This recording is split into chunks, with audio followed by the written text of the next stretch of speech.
welcome to Sober Banter, and I'm Colin, And I'm Rachel. and our guest today is Brian. Dr. Brian. No, yes, Dr. It's Licuanan, yes.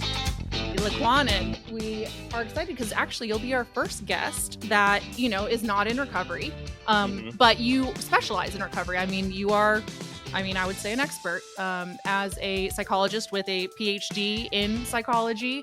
And more importantly, I saw a lot of your background. Not only have you written a book about kind of talking about loved ones into treatment center or into recovery, kind of going that path, but also with, I think I saw a lot of insomnia training as well, which is very interesting. So maybe tell us a little bit about yourself. Yes, I'm a California licensed psychologist, and you're correct. And I worked in treatment recovery for almost 15 years. Been in clinical practice combined with training and licensure for almost 20 years. And absolutely correct. I also had a specialization in insomnia, and which goes hand in hand, definitely for people in recovery. It's usually a significant predictor for substance relapse. So yeah, It is. yes, it is in some research, usually people who are going to relapse on a substance after a period of sobriety or recovery usually aren't well rested, typically speaking. And so at least it's one potential predictor for someone kind of lining up the perfect storm for a potential relapse. And not a sure shot indicator, but it's definitely No, like your risk level. your heightened risk level, because stress levels and anxiety increase, or depression or trauma, then you're probably not sleeping well as well. So and then I like to go and give talks, a lot of media coverage, which as a speaker as well. So through the National Alliance of Mental Illness for almost 15 years as well, been providing help to family members who have loved ones struggling with substance abuse or mental health and don't want help. And more recently, PALS, which stands for Parents of Addicted Loved Ones. And so I provide knowledge forums and write articles for them as well. So just really enjoy getting out there and spreading mental health awareness. One of the things that I did also see that stood out in your book, which is really nice, is a lot of the reviews said it was like a really easy read. It didn't feel like overly, because I know for me, having two parents and one sober, one not, it's very emotional. And to know that something's an easy read is very comforting, because it can almost provoke anxiety just on the other side, as the person who's sober wanting to get the other person, because you never know how they're going to react. So knowing that your book is labeled as very well, it's easy to read, it's going to teach you different leverages and, how to kind of go into that accepting mode, which is, again, it's the mental health of the other side too, not just the addict, but the loved one helping them. Yeah, exactly. And where the if I may share where the book sort of came from, it was because that's a very common question, like, where did the impetus to write the book, or what was the driving force behind that, and where it was with all of those different venues where I would speak, whether it be in treatment centers, helping family members, helping people navigate through their early recovery or sobriety, and through the support groups that I had provided, or even talks that I give, whether it be at a church or a company business. And a lot of the questions during the Q&A portion of it was that they were out of solutions. They felt very helpless. And a lot of these questions were very, very consistent in terms of the topics or the content. And as well as my interventions and recommendations were also very consistent and thematic. And so I decided that putting this in some consolidated form, in a form of a book or a self guide, would really help people out there fill what I believe is a void. And I always talk about this is because, in my field, substance recovery and mental health have been around for decades. And I truly thought that there was something out there already, right? And then when I'm asking individual clients and family members or people in support groups or people in different recovery groups. I said, is there anything like there, like a manual that provides a step-by-step process to get their loved one to a point of maybe accepting, increase the probability of accepting help? But they said, no, we have maybe a book on setting healthy boundaries, a book on self-care, a book on such and forth regarding that, but nothing comprehensive. And so that's where I started to write the book. And I also, uh, sort of to your comment, was I wanted a timeless, easy to read manual where someone as young as 12 years old can read it and comprehend it. And so you're not going to find a lot of medical terminologies. You're not going to find a lot of research dates. And because I wanted to be a timeless manual, because depression 30 years ago will look like depression 30 years from now, Yeah. so will substance addiction, so will anxiety, trauma. The treatment approaches, maybe the medications may change, but the entity, the disease itself will pretty much be the same. And so that's kind of where that came from. But another unique way that you kind of go about the perspective is in an exercise form, Yeah. the Brazilian Jiu-Jitsu, Yeah. and how that's incorporated into, because our whole podcast was built off of, we couldn't find comedy recovery, and we Hmm. love comedy, and there is a sense of a almost dark humor in some of the links we went to, and Yeah. how it sounded so okay in the moment, and then you get sober and you're like, how did I think that that was normal? Yeah. But you don't know till you're out of it. So Hmm. I think exercising is just equally as a different path as a way to like enjoy the recovery. Actually, my whole family, my wife and my daughter and my son and myself are all trained. And my son and I actually compete in Brazilian Jiu Jitsu. And so there are so many metaphors, especially with any sports or anything that we Yeah. do that's pretty arduous and tough. Is that, but there's a lot of metaphors that I use in my clinical practice and that guide it in terms of what happens on that mat. And the mats are a place designed for you to showcase not only your strengths, but to highlight a lot of your deficiencies and weaknesses. And how do you navigate through those? And you navigate through those by thinking of solutions and starting to get comfortable in those really, really uneasy places. And that is one of the most critical approaches for dealing with conditions that involve anxiety or even phobias, is you get comfortable to a level of being exposed to those entities that are causing a great deal of distress. And so, yeah, I think there's just metaphors are, like I said, it just challenges you in every way. And back to your point, exercise or movement, I believe there's five critical areas in a person's life, and physical, mental, social, career, and spiritual are what I believe the five areas of life Yeah. that we have to assign 20% importance to. And Okay. the physical part is critical, is because there's so much interlinked with what we do with our bodies, what we put into our bodies, how we treat our bodies. And so exercise is one of those avenues to help facilitate healthier living. Well, I Um, know I was gonna say, as you were saying, the physical activity part of it. I know that's really when I started to kind of get back into my tennis roots Yeah. again.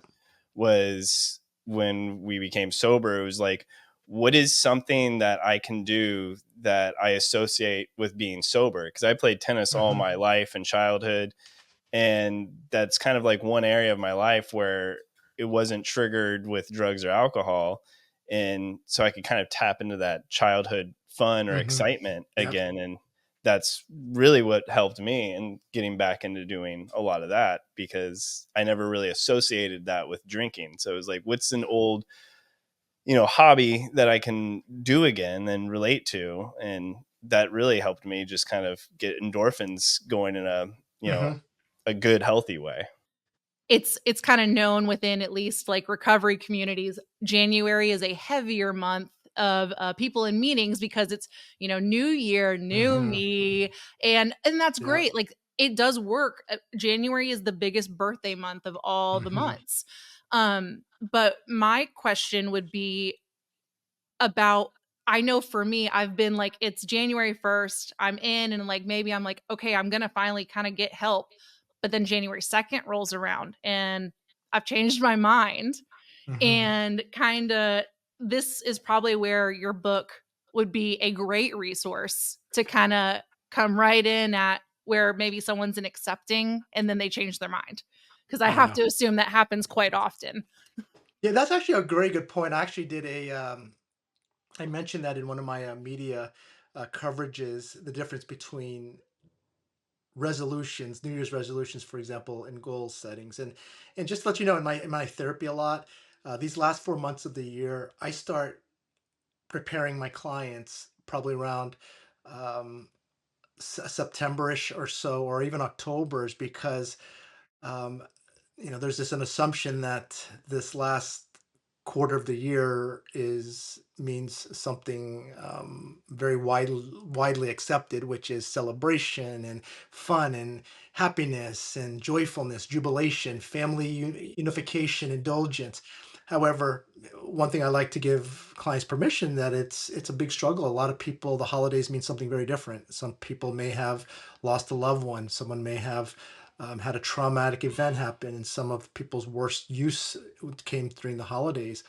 And so, what I like to do with people instead of a New Year's resolution is that's exactly what happens. You want to quit smoking a pack of cigarettes a day, but what's going to happen is I'm going to smoke like 2 packs a day for the month of December and start clean in January, or I'm going to quit alcohol, get completely dry and sober January 1st, but I'm going to have a bender the last 2 weeks of December and New Year's Eve. And you create this bad habit essentially. And then when you come January 1st, it's like this steep hill. And then when you have a lapse or relapse, then it starts to cycle all over again. You feel helpless and hopeless, and what's the purpose? And the cycle starts all over again. I rather people, for example, if they want to stop smoking cigarettes, come November, you're going down to maybe 2 less cigarettes a day, to maybe come December 31st, you're down to 3 cigarettes a day. Come January 1st, I'm going to cut down to 1 cigarette a day, and so forth. And so it's momentum rather than this brand new beginning. It's momentum that I've already created, and it's just January 1st will be just momentum. For example, for someone in meetings, man, I've been slacking on meetings. I've been going to meetings 4 days a week. I'm going to do 5 days a week this time, right? And so that's what I like to do, and you see a lot more success when people are just building on momentum that they've already created. That's a good 100%. point because I never thought of it like that, but I do know anytime we were preparing to quit anything, that night or two before, it was go all out, because it's like we're going to go out with a bang before we give up anything. And it's just going to make it harder to quit when it comes time to make that actual jump, because you just spent the last 48 hours getting used to going hard. Well, Yeah. not to mention the hangover, and then Yeah, get relief from the hangover. So, exactly. Yeah. and so yeah, a lot of It's like now I January. have to, because I feel so bad that, if I'm just going to get to normal so I can work or do anything normal, then I need Mhm. it. Well, Yeah. and I also think I've seen people that they don't enjoy the recovery part because now they're like just fisting trying to get through the Yeah. week and they're really, really struggling where it's like you can actually enjoy it can be a happy time. Like for us, it was like getting new glasses. Like we got to see the world again. And it Hmm. doesn't have to be a like you're just so stubborn, you're not gonna, you're and then you make it to the end of the month and then again you go hard. And you're like, I'm gonna make up for this whole month I didn't drink. And Exactly. I don't know what you say to the patients that are like, hey, so yeah, I've been holding out. Now I went overload and now I'm back in square one. Yeah, it's the And mind games that what I call the disease. That's all the mind games. It's set up. yeah, As you know, it's a setup, and yeah. but yeah, that's what I've been navigating through with a lot of clients, and you see a lot of people enter treatment, beginning of the year, Hmm. and then but I'm glad you recognize that as well. So in California, do you have trouble dealing with like the legalization of marijuana or weed? Like, does that play a hard time into your practice if people are like, well, I'm not drinking, but maybe they're smoking and they're are like, well, it's legal here. And, In Texas, it's not legal, where that's where we are. Well, even before the legalization, it's been a rising issue. I just think accessibility makes it a little bit, and with the legality of it, it makes it more accessible. But we were seeing a lot before the legalization, a lot more marijuana-induced psychosis, right? Mm. Marijuana. If you 30 years ago, people wouldn't, as their DOC would not be marijuana 30 years ago. you Yeah. know, it would, but nowadays that's their primary drug. And you're seeing, like I said, a lot of marijuana induced psychosis presenting, and that being their only drug of choice. And so, one of the things that I like to tell people, and I do write about it, is because I get this question a lot, is that I'm not against things like THC and alcohol and opiates. Of course, the illegal, more Right. Yeah. drugs I like was like, that, yeah. against like the heroines and the meth and crystal and all that stuff and cocaine. But because there are people who can engage in substances and not be a problem. And there's people that can have a glass of wine with their seafood and be able to manage that. There's people who could smoke THC for anxiety or through cancer treatment or for insomnia and not overindulge, And so there's a people that can take a regimen of opiates for a shoulder surgery and not transition to heroin or anything else. And so the reality is, though, is that if someone has a certain risk factor, is that they have a family history of addiction, or they themselves have a history of addiction or substance use. They have a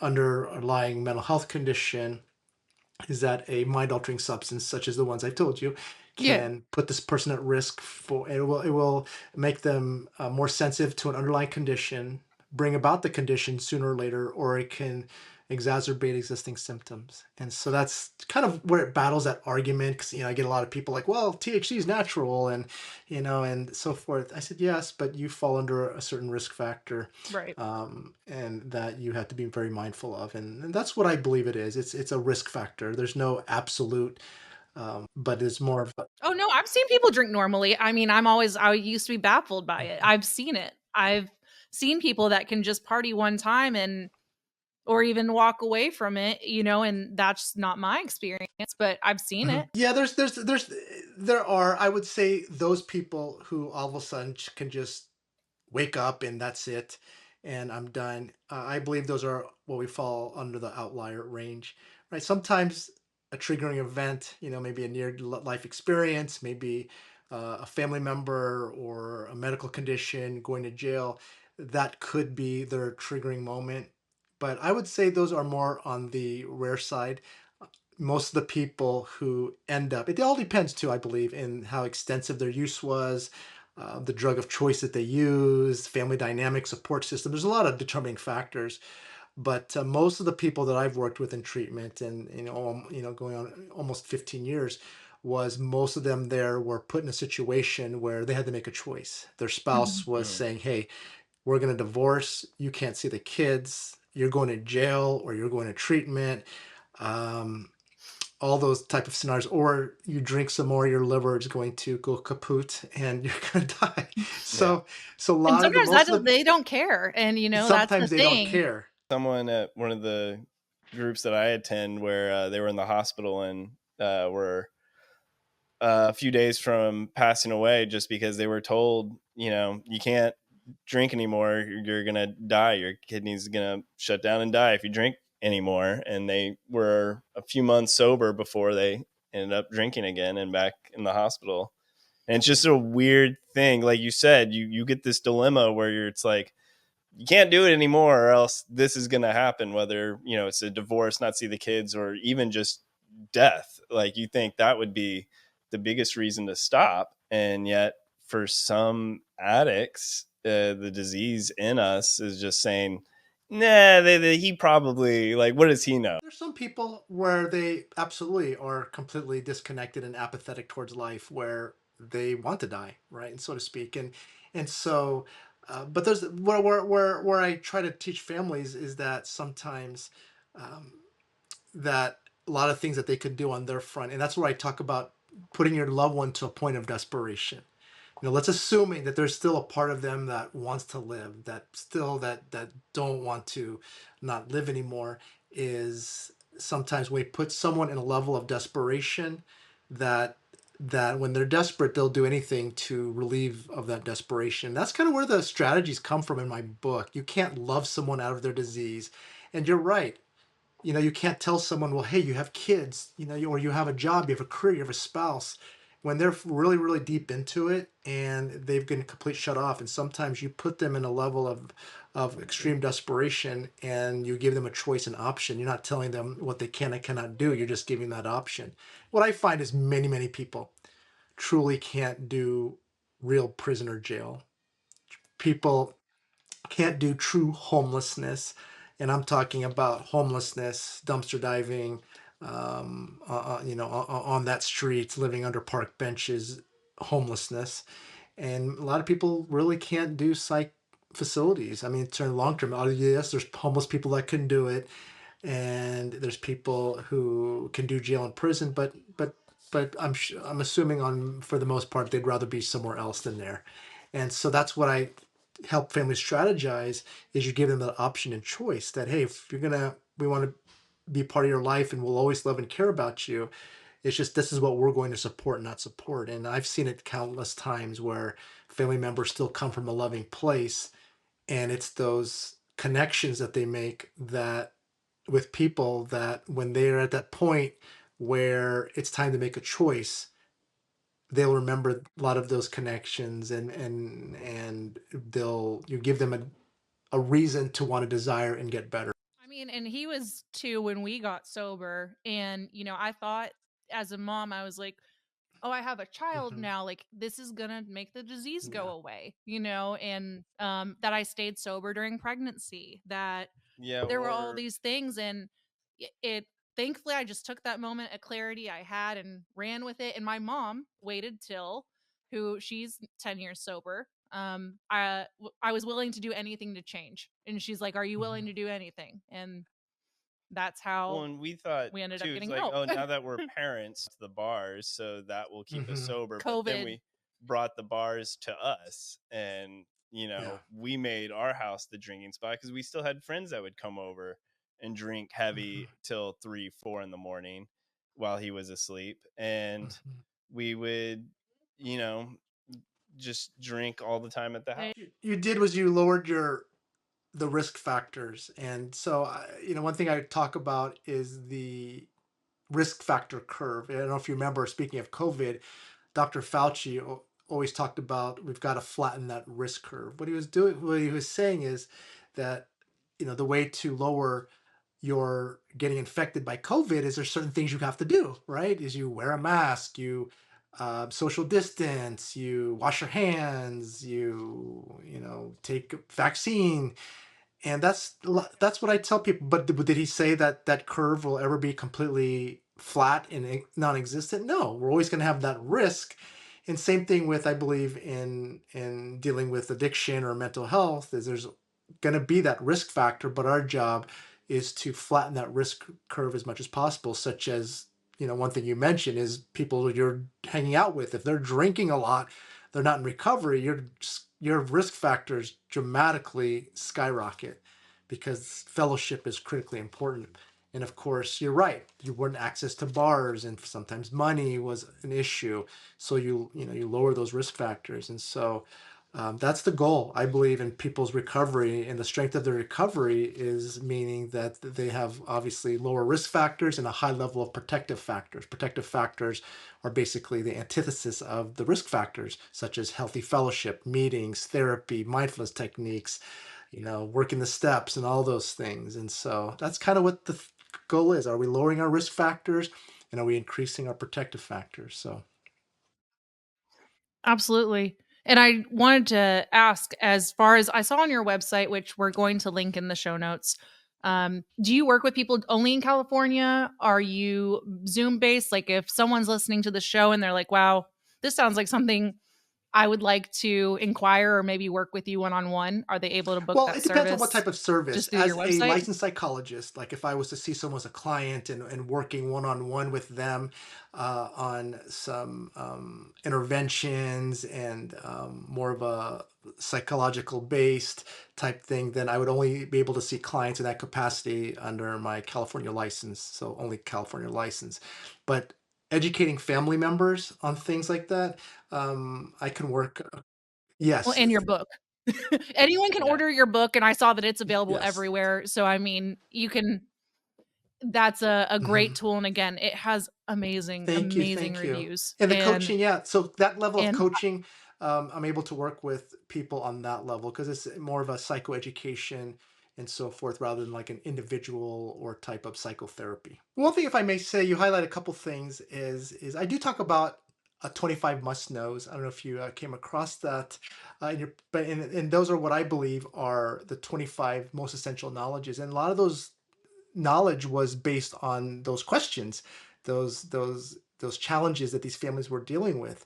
And so the 25 must knows, whether it be you're brand new to mental health or substance addiction, or you've been navigating through years as a family member, you're a therapist, an educator who is a graduate student or undergrad, or you've an expert yourself, it is what I believe the most essential knowledge is. I talk about things like the myths of suicide. I talk about the reason why someone uses a substance to cope is simply because it works, right? You wouldn't be using it if it didn't work for what it was originally intended. But of course, as you get tolerant, it becomes counterproductive, dysfunctional. But one of the things I do mention is the first must know is you have to have hope, whether it be that person struggling or the family members who feel helpless, is because hope is this belief that something can change or something good can happen. Is because I've worked with some very, very down and out cases, and people who attempted suicide, just 48 hours prior to coming to treatment, or people who were wandering the street homeless and psychotic, hearing voices, to people who had a drug overdose, and they're able to get back on track and live healthier life. And so I like to tell these people, family members or people struggling, is there is still hope. You just have to change the strategies because what you've been doing hasn't been working. And the last thing too that it's critically important is I talk about the different phases of the recovery process. And the phase one is 30 to 90 days. That's where you see most people struggle, family members disband and give up, or the person relapses, is because they're going through, with whether it be withdrawals, the post-acute withdrawals, or they're going through just unhealthy relationships, toxicity, unraveling traumas.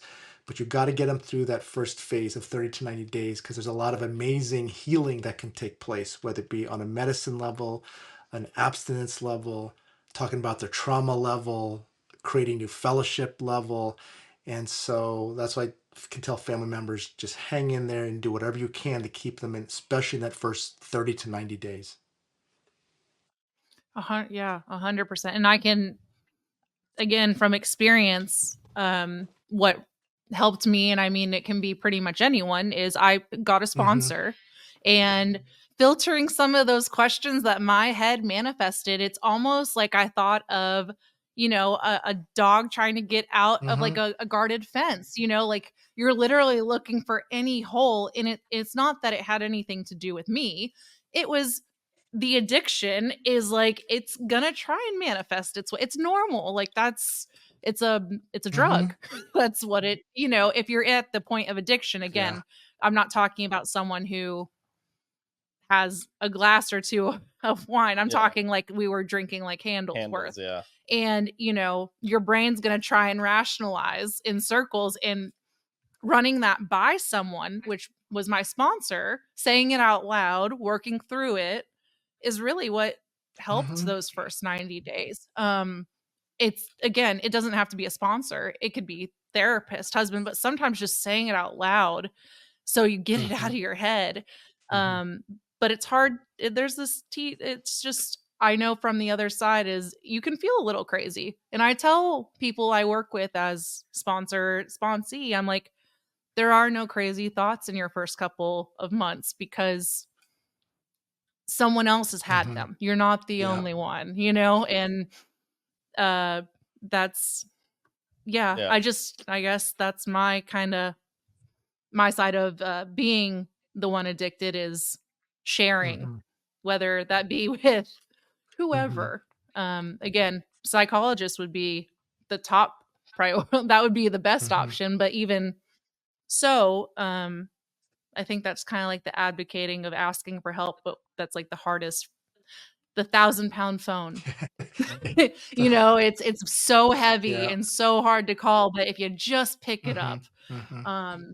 it'd be amazed what you see on the other Hmm. side. That's it. Yeah, and that's what people don't realize. You highlight again a good important point. And so, three factors that I talk about that's critically important for a recovery program. And so, if I can talk real quickly, recovery is we first thing we think about recovery is, oh, what substance or what medical condition are you recovering from? And the reality is, I believe we all have our own version of a disease. Okay, a disease can be, of course, a medical condition. It could be a psychiatric condition, a substance addiction, but it could be any entity or entities that causes some challenges in our life, right? Selfishness, racism, materialism, hedonism, all of those things can cause challenges in our life. And if it's hard to break free from and manage, then that's our version of disease. So we're all in some form of recovery, which is just in a general sense a healthier strategy or plan for better, healthier living outcomes.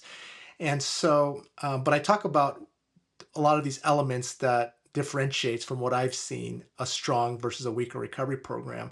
And so some of the three elements of it are structure, routine, and what you mentioned, accountability. Accountability are those Mhm. entities that are going to hold you accountable. And that could be a child, that could be a spouse, that could be a career, that could be a family member, that could be a lot of different things. And when people ask me like, hey, Dr. Brian, why do I have to go to that meeting? They always talk about God, they always talk about, their newcomer stories, and it triggers me. I said, hey, if there's one word that I could summarize why you'd go to a meeting, why you see a therapist, why you would go to a job, if there's one word I can only use to define it, it's accountability, right? And you Mm, are there. Yes, there's a lot of great elements that come with going to a meeting. There's fellowship, there's commitments, there's sponsorships, there's speakers, there's education. But accountability, is a form. You are there at least accountable for that hour or hopefully for that day that you are being held accountable. And so it's really, really critically important to the point where I tell people that are leaving treatment, let's say they were there for like 30 to 90 days, you need to have at least five entities that are going to hold you accountable. And usually these are five human beings, right, that will okay. hold you accountable, not curb their recommendations based on emotions. These are the ones that will tell you that, okay, what are you doing? Get back on track. You're slipping. Hmm. And so I just wanted to really highlight how important accountability is. Is Yeah. there one substance that you kind of deal with more in when it comes to recovery or addiction, or one that's on the rise of recently? Well, Mm. well, definitely, I would say the most pervasive ones. Well, there's quite a few, but I would I say was like, oh. alcohol, of course. Yeah, all Uh-huh. of them, but alcohol definitely is because it's been around. It's available and it's cheap, right? Yeah. You can buy a handle for what, like $8? Not Uh, the best quality, yeah, but and that depends on the quality, but Oh. yeah, yeah, yeah, that's some rough. but Oh. Oh, I'm yeah, so glad we're so sober. Oh god. yeah. So look, alcohol definitely is a very pervasive one. Then we got the benzodiazepines, which are the anti-anxiety meds such as the Xanax, Ativan's.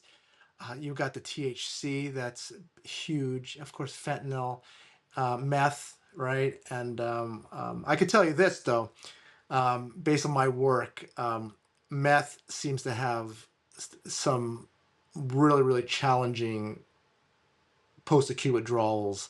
Mhm. Yeah. It really does.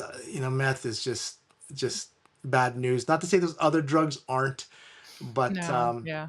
there's even ADHD medications. The Adderalls, the Ritalins. You're seeing a lot more people present as that drug of choice. So I think the gamut. Cocaine is coming back or has been coming back for a while, and so so I would say the whole gamut is out there. The problem is the accessibility. You can literally buy substances. Kids can buy substances, be mailed to their door.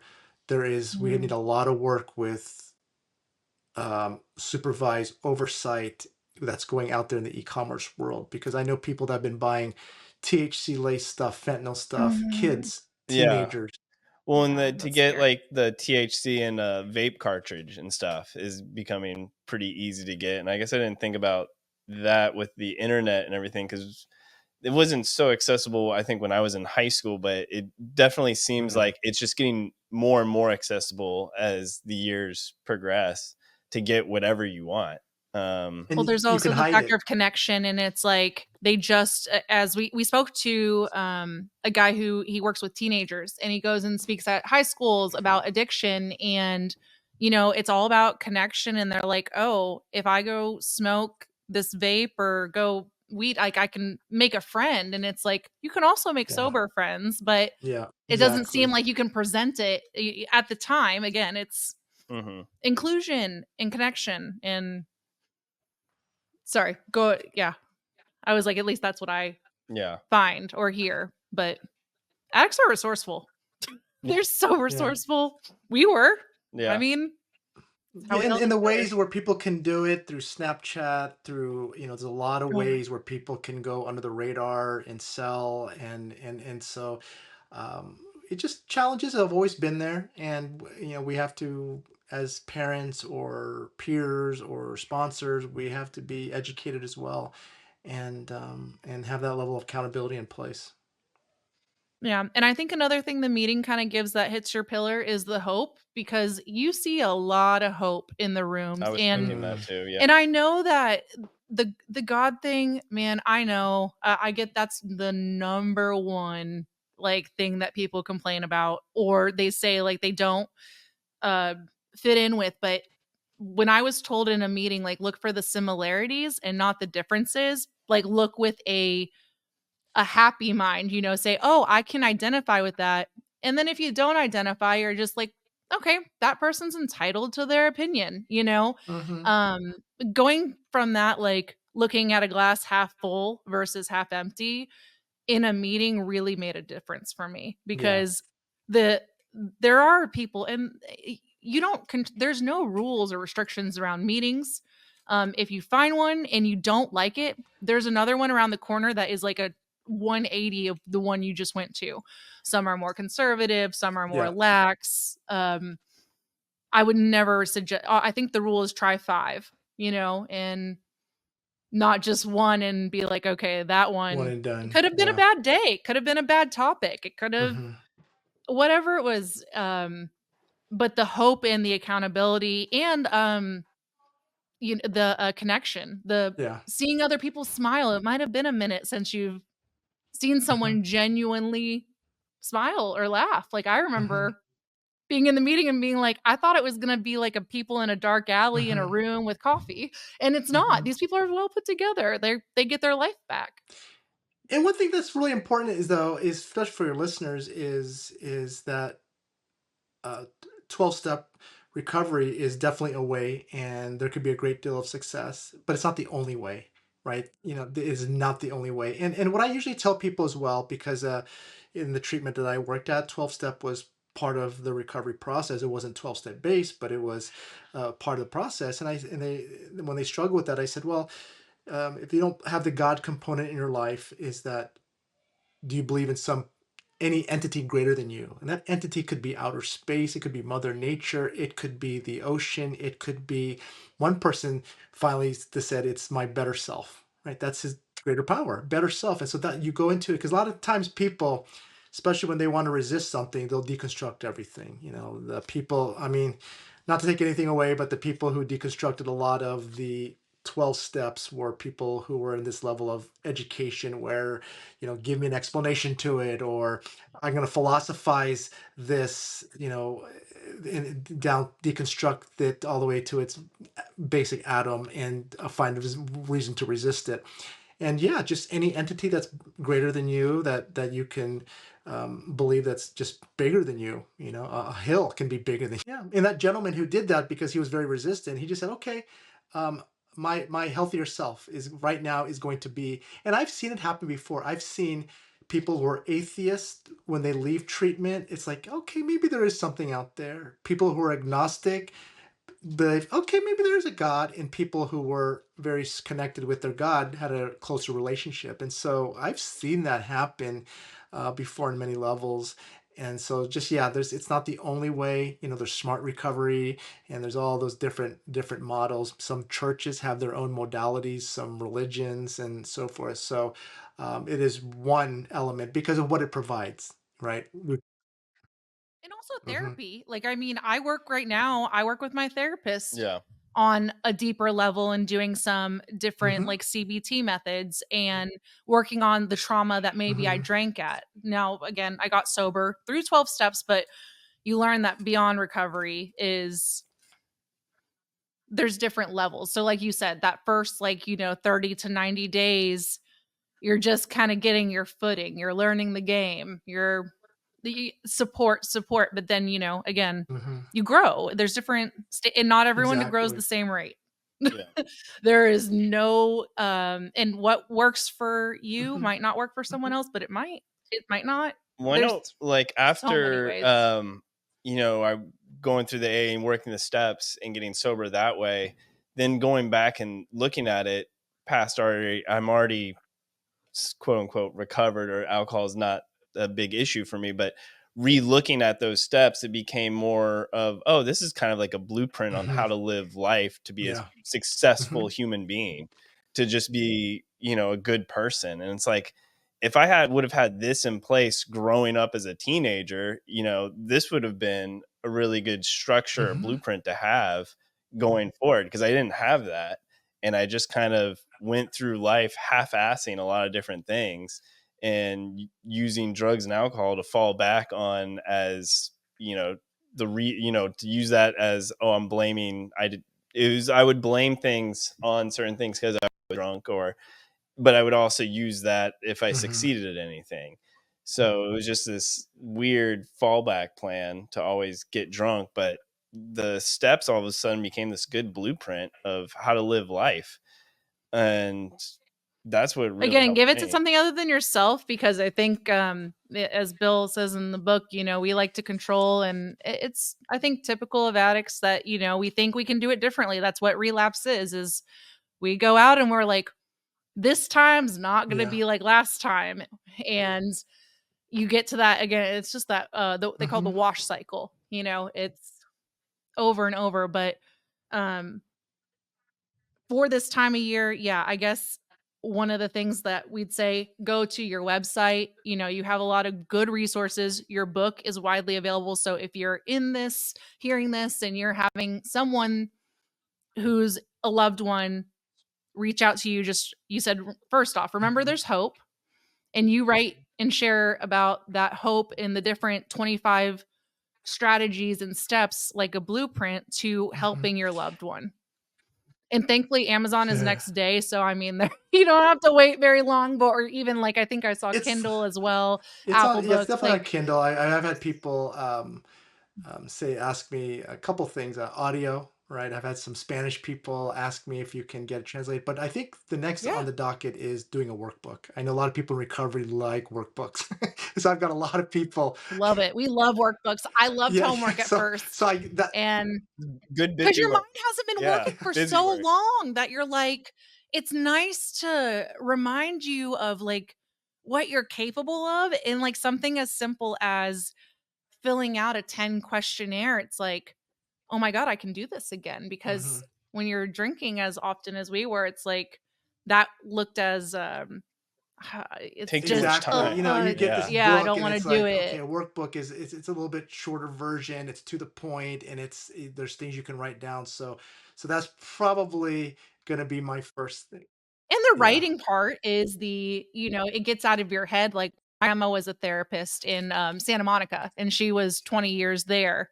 And she always told me, if I really wanted to get deep in my answers, was writing with my left hand. You write with your Hmm. non-dominant hand, and it can pull out a different part of your Right. brain. And I mean, there's a part to writing your inventory in step 4. Again, the similarities, not the differences. It's a Hmm. 100 years old. Yes, like they was not wrote by people that studied it as much. I'm sure they wish they had more time. I know Bill did. And um it's, again, a great tool. It's saved my life. But there are so many ways to get help. And if you just ask, I promise you'll have 100 resources in front of you within minutes. Like you see on Twitter, someone shares that they're like 10 days sober and it has thousands of likes. And, it's like, yeah, we do recover and we'll help.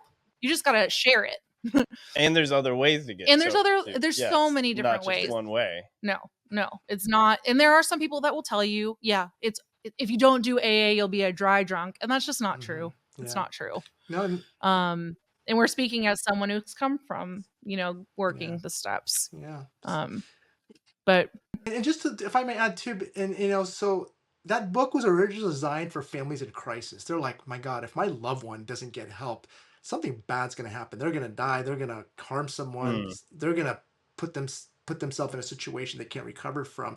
So that's what it's really designed for. Okay. But I also highlight what I found as the most robust attributes of a strong recovery program. There's like 15 or so, whether it be the structure, accountability, I talked about the 3 non-negotiables that family members should hold no matter what if they're going to support their loved one. I talk about spirituality is critical and all those different elements. So someone who's out of recovery and looking for phase 4 that I call, which is 2 years plus of recovery, those are the attributes that differentiate people who continue to progress in recovery and people who didn't. And so it could be helpful for maybe someone who has navigated through their own treatment and maybe want to help someone else who's having trouble and challenge. One other question actually I just thought of, because I've had so much outreach about it. And this is something I don't necessarily deal with, other than people keep asking about relapse dreams. And I have none of my own because I always have my tattoo in my dreams. And I've had nightmares about him relapsing and coming home drunk. But a lot of people are asking, like, I don't know, like they just like, I guess they get freaked out even, and maybe it causes some like heightened anxiety, insomnia of like, it felt so real that it almost scares them. And I've had a few people message like, oh, I'd love to, if you guys talked more about dreams. And I'm like, I don't really have any. Well, I said great. I'm not a dream analyst, so to speak, but as you know, I specialize in insomnia, and so what I had find a lot were a lot of sleep conditions or sleep disorders, whether it be nightmare disorders or relapse dreams, is that there's some type of either stress or conflict going on, a high degree of stress or a high degree of conflict. And when I say conflict, we're using dreams, there's usually a lot of people in early recovery are in conflict. Do I want to be sober or not? Do I want to drink or not? Do I want to use or not? And so those manifest itself in stress levels, anxiety that can manifest in dreams. And so I know those dreams are very real. People wake up and thought, holy crap, I need to get tested or UA'd because I feel like I just used. And so those are very real, very normal. But if you're familiar with the post-acute withdrawal terminology, those changes that take place when you stop engaging in a substance, and dreams are normal. And as you get healthier and sober, those using dreams diminish over time, at least the intensity. But doesn't mean, I've had people still have them every once in a while. And so that's a very normal part of the process. And it's the best thing you can do is manage your stress levels as best as possible. And hopefully those using dreams will relapse. Yes, they're very normal. It's not abnormal because, again, I want to say when I had, it was definitely early on when I would have a couple, and it was right. Yeah, I would wake up in the first 30 seconds of me being up. I was like, oh my God, what did I do? What happened? And then it took me a while to realize I'm in bed. I'm okay. That didn't happen. And I was like, it's 5 a.m. right now. And it takes a while to sink in, but yeah, I think it's when you're in some early conflict mode. And you got to recognize, if engaging in a substance for a long period of time, it changed a lot of your neurochemistry as well. So a lot of stuff's going on in that process, memories and stuff. And so your brain is healing. And that's why those first 30 to 90 days are critically important. And that's where people struggle. It's like, oh, screw this. Getting sober is a lot worse than using, right? But that's the fallacy of the disease, right? Yeah. Oh, God. 100%. You know, I'm like, and that's where you learn, like, and I'm learning this in school more, rather, is even like looking at, MRIs of knowing that when you look at like cocaine, if you've done it before, you see it on the screen, even in a movie, which is why a lot of treatment centers don't recommend you watch like drug using movies is you can highlight, Mhm. I mean, your brain, your dopamine receptors, epinephrine will like go off. And to me, I'm like, oh my God, that's kind of why they don't have it at treatment centers, because you can still activate it, or the Yeah. memory sense of it Yeah. while you're leveling out. Yeah. And I've had to do articles on, which California is big on doing the safe safe Mhm. use houses, and The the harm pros and cons reductions. on that, and like Oh, yeah. Suboxone. And I've had to do lots of Mhm. research on those and kind of present pros and Mhm. cons to The it. drug. Yeah. Which I don't personally know how I feel. I feel both are, there's good arguments for both Mhm. sides. Mhm. I'm probably towards the safe use side, but it is a little weird to know, That those things even Yeah. exist. I know. But I'm glad, because if people use them properly, it Mhm. gets them the Harm. help they need. Again, these are Yeah, all harm tools. reduction is definitely like anything else. It's an option out there. It doesn't work for everyone. Usually, the people that were focused for my group for my book is that they've tried harm reduction. They've microdosed. They've done all types of their own regimen and blueprints, and it obviously didn't work. So, harm reduction, it's an We've done option the out whole there, list. right? Yeah. That's the same thing as passing out condoms to teenagers. And I Oh know my there's all God. Yeah. kinds, or even Forgot about passing that. out clean needles. I mean, there's places that pass out clean needles, Yeah. right? And I mean, there's that whole aspect of it. See Yeah. it. But well, thank you. And I'll link everything in the show notes, so that way I make it very easy. I don't make you work. I want to be able to just let you click Thank on the you. link and it'll take you right where you need to go. And because that is another thing, the attention span is Yeah. lessening. And I'm learning that on the psychology side, on even just doing digital media, of how we can get attention to people in addiction, because there's a Yeah. very small window. and you want to take Yeah. advantage of that Exactly. window.